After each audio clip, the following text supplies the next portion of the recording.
வணக்கம் நேர்களே, பக்தி யுகம் நேர்களுக்கு என் முதற்கண் வணக்கம். இன்னைக்கு சீஃப் கெஸ்டா அவினாசி ஜோதிலிங்கம் ஐயா வந்திருக்காங்க. ஃபர்ஸ்ட் ஆஃப் ஆல் அவரை வெல்கம் பண்ணிக்கலாம். வணக்கங்க ஐயா. வணக்கம். எப்படி இருக்கீங்க? நலமா இருக்கு ஐயா. சூப்பர். நிறைய வீடியோக்கள் எடுத்து பிரமாதமா போயிட்டு இருக்கு. கண்டிப்பா உங்க ஆசீர்வாதம் தான். கண்டிப்பா எல்லாம் கடவுளுடைய ஆசீர்வாதம். இன்னைக்கு ஒரு முக்கியமான சப்ஜெக்ட் பத்தி பேச போறோம். எல்லாரும் ஒரு நார்மலா இருக்கிற ஒரு மனுஷனுக்கு என்ன தேவைங்க? பணம் தான். கண்டிப்பா பணம் மட்டும்தான் அத்தியாவசியமா இருக்கு. ஸோ ஒரு ஜாதகத்துல பணம் ஒரு ஸ்தானம் பார்த்துருக்கோம். ஸோ ஒரு ஜாதகத்துல நீங்க பார்க்கும்போது பணம் கிடைக்குமா, இல்லை எப்படி கிடைக்கும், எப்படி இவங்க அந்த பணத்தை அனுபவிப்பாங்க அப்படிங்கிறது எப்படி இங்க பாக்குறது? பக்தி யுகம் நேயர்களுக்கு என் அன்பான வணக்கம். உண்மையிலேயே நல்ல கேள்வி. ஏன்னா எல்லாருமே எதை நோக்கி ஓடுறோம்? பணத்தை நோக்கி தான். பணம் இல்லைன்னா ஒண்ணுமே இல்லை. அந்த மாதிரியான ஒரு அமைப்பாகி போச்சு. அப்ப பொருளாதாரத்தை நோக்கி ஓடக்கூடிய ஆற்றலோட மனுஷங்க இன்னைக்கு பரபரப்பாயிடுறாங்க. அது ஜாதகத்துல நம்ம எப்படி கண்டுபிடிக்கலாம் அப்படின்னா, ஒரு ஜாதகத்தில் 2ஆம் இடம் தான் பணம் வரவை சொல்லுகின்ற இடம். உங்க லக்னம்னு ஒண்ணு இருக்கும்ல, அதுல இருந்து உங்களுக்கு 2ஆம் இடம் தான் பணத்தை சொல்ற இடம். இந்த 2ஆம் அதிபதி 6, 8, 12 மறையாமல் ராகு கேது கூட சேராம இருந்தாலே பொருளாதார தேவைக்கு வந்துகிட்டு இருக்கும். First point. 2வது பாயிண்ட், உங்க ஜாதகத்துல குருவும் சுக்கிரனும் பணத்தை கொடுக்கிற கிரகங்கள். குரு 6, 8, 12 மறையாம ஒரு 5 கட்டங்களுக்குள்ளேயே குருவோ சுக்கிரனோ இருந்துட்டாங்கன்னா பணத்தை சூப்பரா கொடுத்துரும். ஒரு 40, 45 வயசுக்குள்ள பொருளாதாரத்தை நீங்க பார்த்துருவீங்க. இல்ல குரு சுக்கிரனால ஒரு 7 கட்டம் தள்ளி பின்னாடி போயிட்டாங்கன்னா பணம் பின்னாடி தான். பின் வாழ்க்கையில தான் காசு, முன்னாடி உங்களுக்கு கொடுக்காது. இது 2வது விதி. 3வது விதி, பணத்தை சேமிக்க முடியுமா, அனுபவிக்க முடியுமா, சம்பாரிச்சதை அவங்களே வச்சு அதை என்ஜாய் பண்ணுவாங்களா அப்படின்னா, உங்க 2ஆம் அதிபதியோட குரு சுக்கிரனோட 5ஆம் அதிபதியும் 9ஆம் அதிபதியும் தொடர்பு கொள்ள வேண்டும் ஒரு ஜாதகத்துல. அப்படி 2, 5, 9, 11 தொடர்பு இருந்தால் அவர்கள் மகா தன யோகத்தில் பெரிய பொருளாதாரத்தை தக்க வைத்துக் கொள்வார்கள். இது 3வது பாயிண்ட். 4வது பாயிண்ட், 6ஆம் இடத்துல எல்லா பாவிகளும் சேர்ந்து சனி, ராகு, சூரியன், செவ்வாய் இப்படியெல்லாம் உட்காந்துட்டாங்கன்னா முறையற்ற கடன் வாங்கி கடனாளி ஆயிடுவாங்க. எப்படி? முறையற்ற கடனை வாங்கி கடனாளி ஆயிடுவாங்க.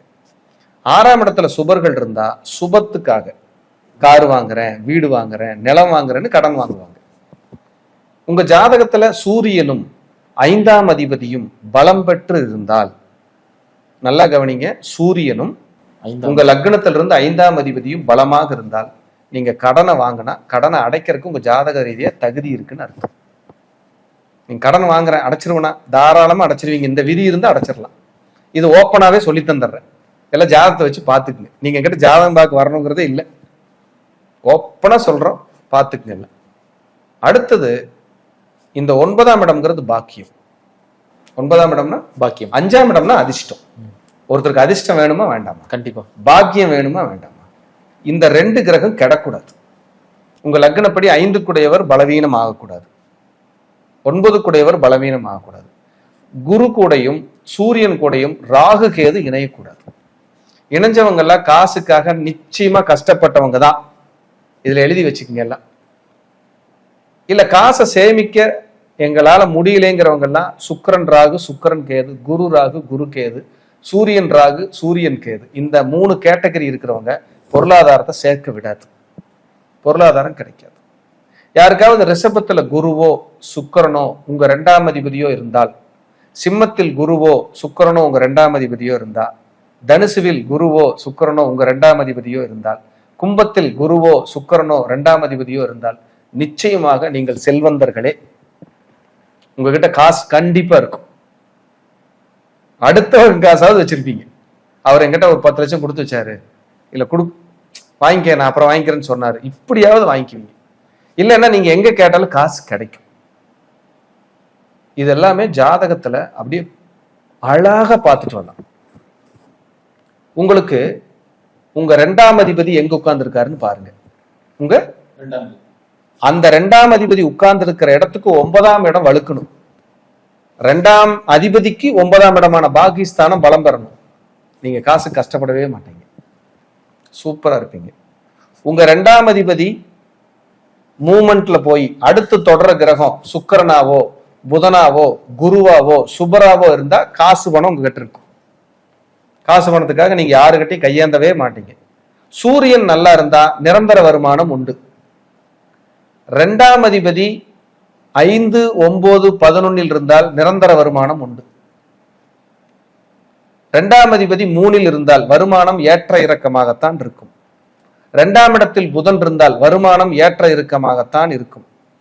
2ஆம் அதிபதி மிதுனத்தை பார்த்தாலும் மிதுனத்தை தொடர்பு கொண்டாலும் புதனோடு இணைந்தாலும் புதனோடு தொடர்பு கொண்டாலும் வருமானம் ஏற்ற இறக்கமாகத்தான் இருக்கும், நிரந்தரமாக இருக்காது.